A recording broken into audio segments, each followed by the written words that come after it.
Roma no cayó en un día. Tampoco cayó por los bárbaros. Cayó porque alguien, en algún momento, tomó una decisión que parecía completamente razonable. Una decisión que miles de líderes han tomado antes que tú. Y que los gobiernos de hoy siguen tomando. El problema no fue el enemigo externo. El problema fue interno. Y fue tan silencioso, que nadie lo vio venir. Hasta que fue demasiado tarde. Lo que vas a escuchar hoy no es la historia de una batalla. Es la historia de un error de lógica. Un error que los imperios más poderosos de la historia han cometido una y otra vez. Y que, si sabes reconocerlo, vas a empezar a verlo en todas partes. En los próximos 20 minutos vas a entender algo que los libros de historia no explican bien. No te voy a contar solo qué pasó. Te voy a mostrar por qué pasó. Y más importante, qué decisiones específicas lo hicieron inevitable. Vamos a ver cómo una sola política económica destruyó el sistema fiscal de Roma. Cómo ese colapso fiscal rompió la lealtad del ejército. Y cómo esa ruptura dejó las fronteras sin defensa real. Todo conectado. Todo por una decisión que en su momento parecía la solución obvia. Porque cuando termines este vídeo, vas a reconocer ese mismo patrón en gobiernos de hoy. En Venezuela. En Argentina. En Alemania de los años 20. Quizás incluso en decisiones que tú mismo has tomado. No en política monetaria, claro. Pero en la lógica de fondo. En esa trampa de resolver el problema de hoy a costa del sistema de mañana. Esto no es historia antigua. Es un manual de errores que nadie ha querido leer. Empecemos. Para entender el error, primero tienes que entender la magnitud de lo que existía. Estamos en el siglo II después de Cristo. El reinado de los emperadores antoninos. Este periodo se conoce como el punto más alto de Roma. Y cuando digo el punto más alto, no estoy exagerando. Roma gobierna 60 millones de personas. Para que te des una idea, en ese momento, toda la población del mundo es de unos 200 millones. Roma controla casi un tercio de toda la humanidad. Bajo una sola administración. Con una sola moneda. Con un solo sistema legal. El historiador Edward Gibbon, en el siglo XVIII, escribió algo que se convirtió en una de las frases más citadas sobre Roma. Dijo que si alguien tuviera que elegir el periodo de la historia en que la condición de la raza humana fue más feliz y próspera, señalaría sin dudar el que va desde la muerte de Domiciano hasta el reinado de Cómodo. 100 años de estabilidad relativa. 100 años en los que el mundo mediterráneo funcionaba. ¿Qué tan bien funcionaba? Las carreteras romanas conectan desde el muro de Adriano en Escocia hasta las orillas del Éufrates en lo que hoy es Irak. 80.000 kilómetros de carreteras pavimentadas. Algunas todavía existen hoy. Un sistema de acueductos que lleva agua potable a ciudades de 100.000 habitantes. Tecnología que Europa no va a volver a tener hasta el siglo XIX. Un código legal tan sofisticado que forma la base del derecho civil en España, México, Francia, Italia, y la mayoría de Latinoamérica. Cuando firmas un contrato hoy, estás usando conceptos jurídicos que los romanos formalizaron hace 2000 años. Esto no es un imperio frágil. Es una máquina. Compleja. Poderosa. Con siglos de inercia institucional detrás. Aparentemente indestructible. Y sin embargo, en el año 476, el último emperador de Roma occidental entrega su corona.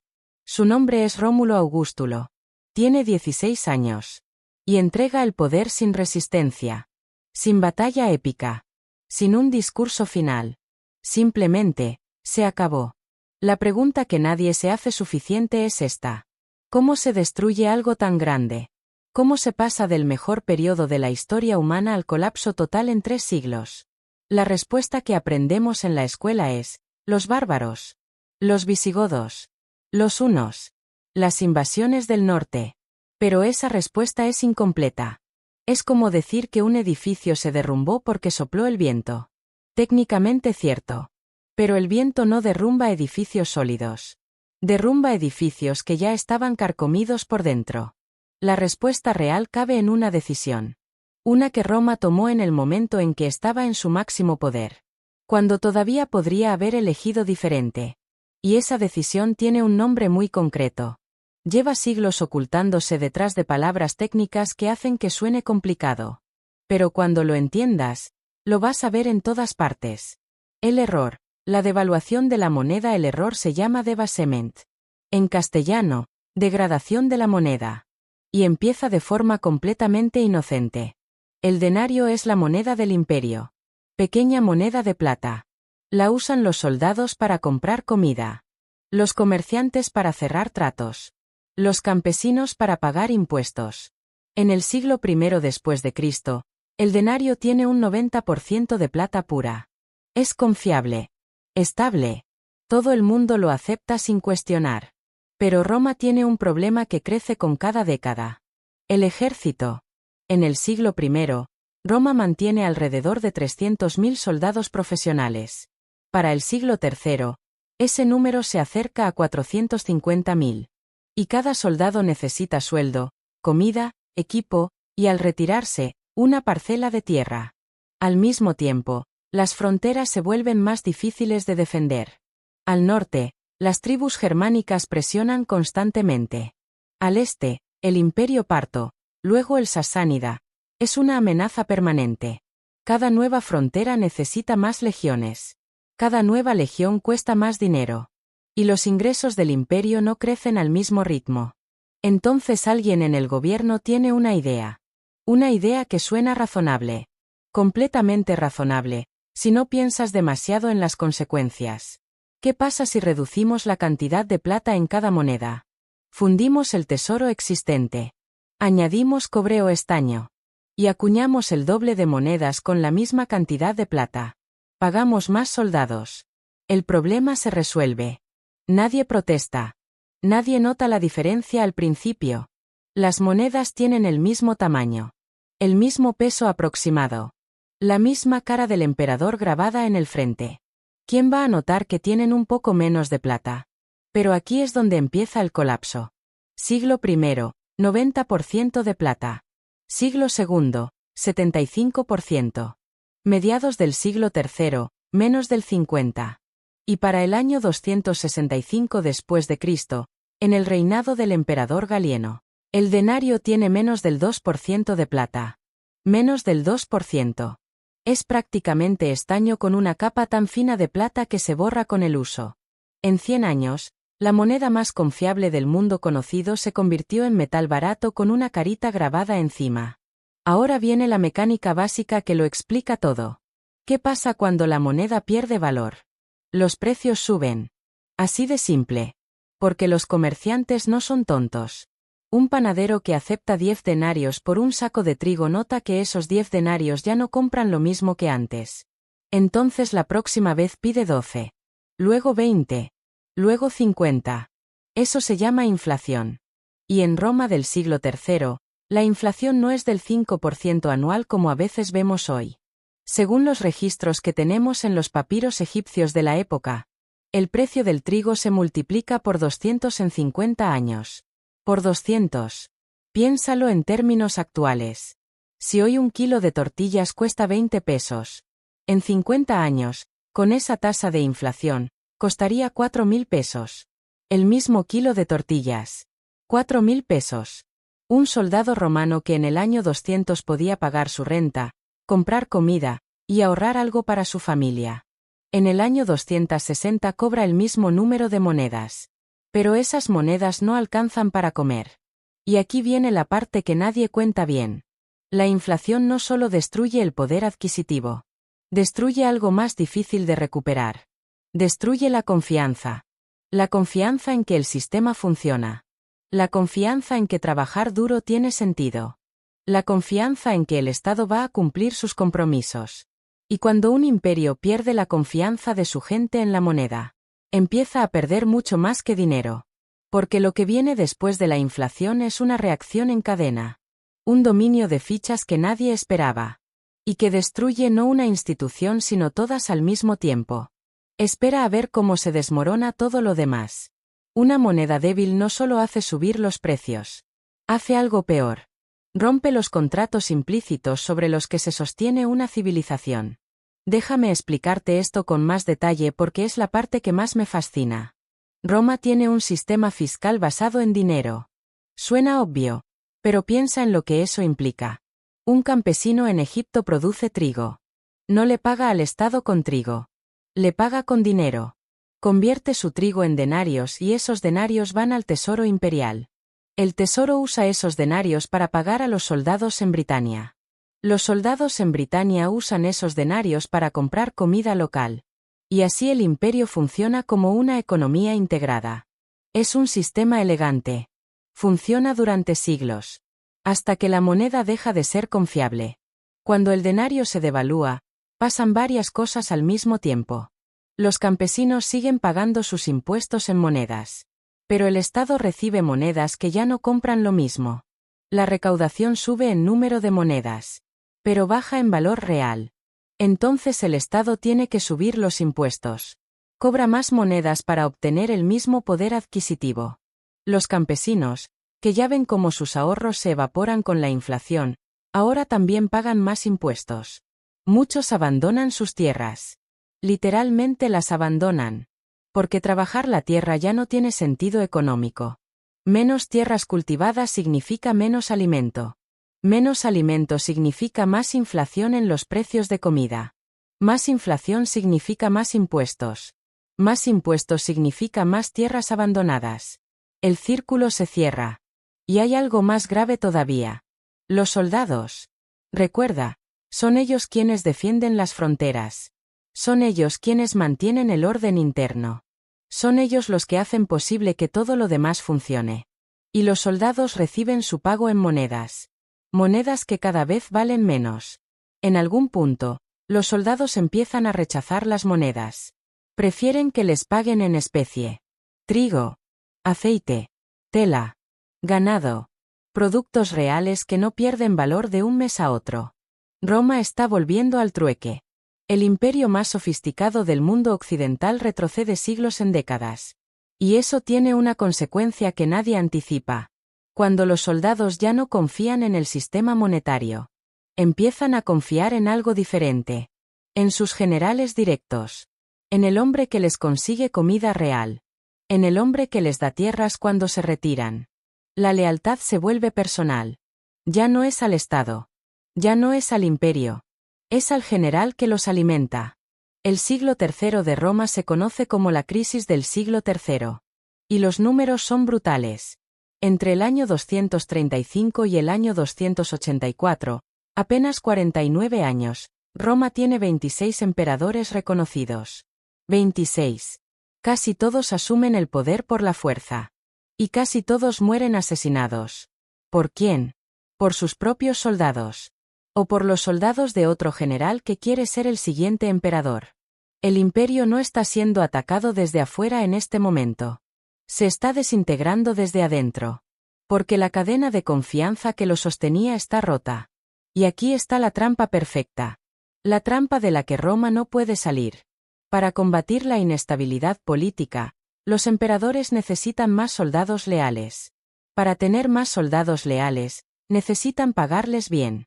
Para pagar bien a los soldados, necesitan más dinero. Para crear más dinero rápido, degradan más la moneda. La moneda más degradada genera más inflación. Más inflación genera más inestabilidad social. Más inestabilidad social requiere más soldados. Un círculo. Un círculo perfecto y mortal. Del que Roma nunca pudo salir porque cada solución empeoraba el problema raíz. Pero espera. Porque hasta aquí te he contado la mecánica de Roma. Lo que viene ahora es la parte que más me perturba de todo este análisis. Porque este círculo no se quedó en Roma. Este mismo círculo lo han recorrido docenas de gobiernos en los últimos 2 siglos. Con las mismas etapas. Con los mismos resultados. ¿Cuántos reconoces? El clímax. El mismo error, 2000 años después. Voy a pausar la historia de Roma un momento. Y te voy a pedir que pienses en algo. ¿Cuándo fue la última vez que escuchaste a un gobierno decir que iba a emitir más dinero para resolver un problema económico? No tienes que buscar mucho. Exactamente. Venezuela, 2016. El gobierno enfrenta una caída brutal en los ingresos petroleros. El precio del petróleo colapsa. Y Venezuela depende del petróleo para casi todo. La solución del gobierno: imprimir más bolívares. Pagar las deudas del Estado con dinero nuevo. En 2016 la inflación ya era del 100% anual. Para 2018 llegó al 1.000.000%. 1.000.000.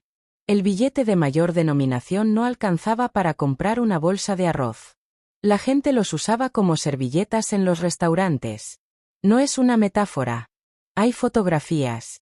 Venezolanos cargando bolsas llenas de billetes para comprar comida básica.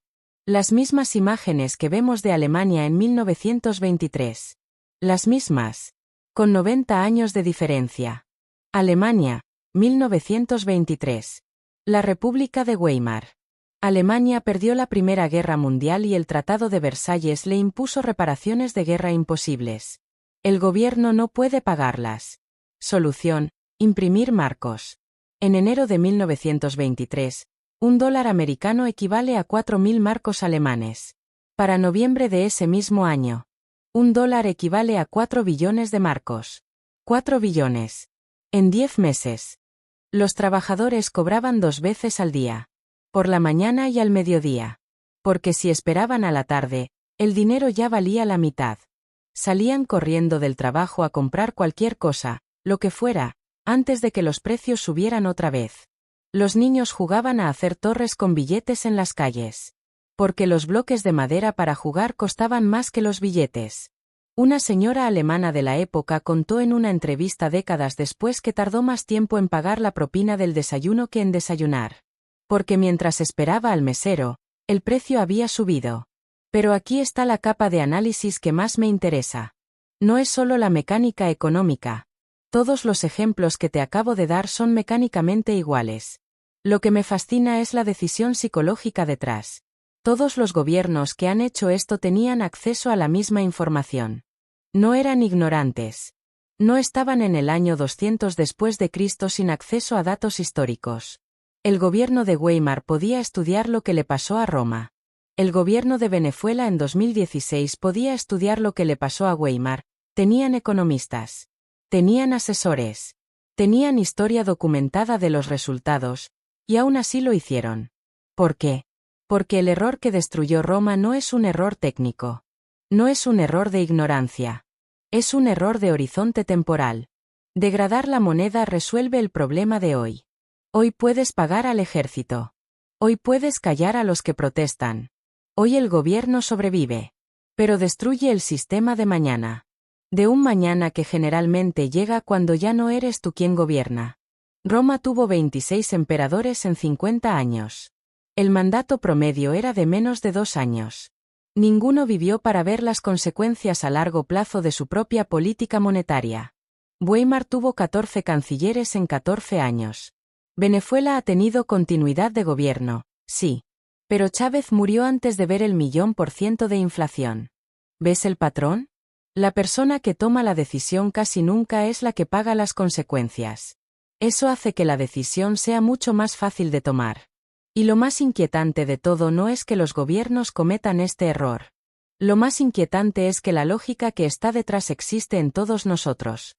No en política monetaria. Pero en la misma trampa de fondo.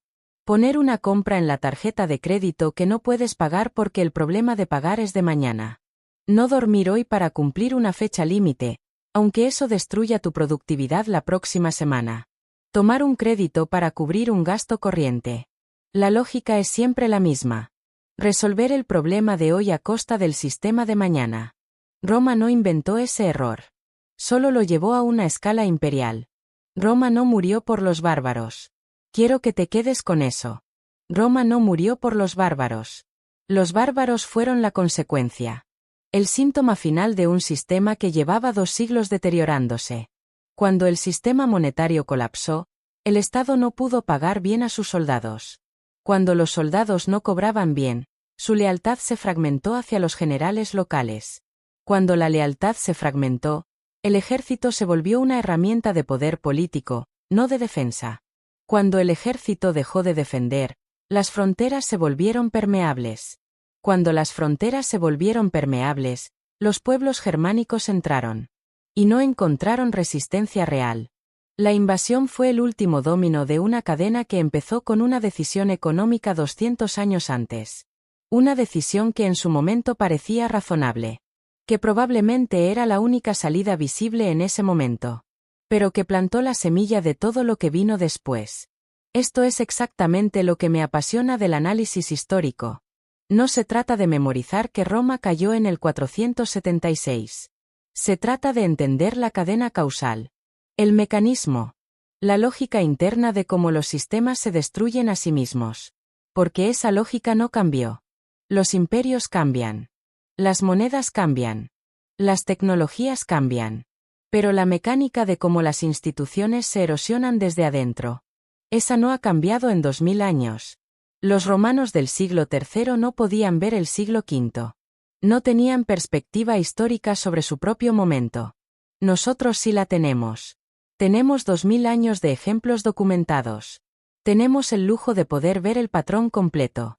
La pregunta que me quedo pensando siempre que analizo esto es esta. ¿Por qué seguimos eligiendo el alivio inmediato sobre la estabilidad a largo plazo? ¿Por qué la lógica de corto plazo gana casi siempre? No tengo una respuesta definitiva. Pero hay algo que sí puedo decirte. Los sistemas que duraron más tiempo en la historia no fueron los más poderosos en su momento de auge. Fueron los que encontraron formas institucionales de resistir esa tentación. De hacer que las decisiones de largo plazo fueran más fáciles que las de corto plazo. El Imperio bizantino, el heredero oriental de Roma, duró 1000 años más que el occidental. ¿Por qué? Eso lo vamos a analizar en otro vídeo. Porque la respuesta es tan interesante como todo lo que vimos hoy. Si llegaste hasta aquí, gracias. En serio. Esto es exactamente el tipo de análisis que quiero hacer en este canal. No contarte qué pasó, sino entender por qué. Y qué sigue siendo relevante hoy. Historia no como una lista de fechas y batallas, sino como un laboratorio de decisiones humanas. Un lugar donde podemos ver, con la perspectiva que da el tiempo, qué funciona y qué no. Si esto te resultó útil o interesante, suscríbete. Cada semana hay un análisis nuevo. Y si tienes alguna pregunta sobre lo que vimos hoy, o algo con lo que no estés de acuerdo, déjalo en los comentarios. Me interesa genuinamente lo que piensas. Y si quieres seguir con este tema ahora mismo, el vídeo que aparece aquí explica por qué el Imperio bizantino sobrevivió 1000 años mientras Roma caía. Misma raíz. Decisiones completamente diferentes. La historia no se repite, pero rima. Y cuando sabes dónde buscar, la escuchas en todas partes.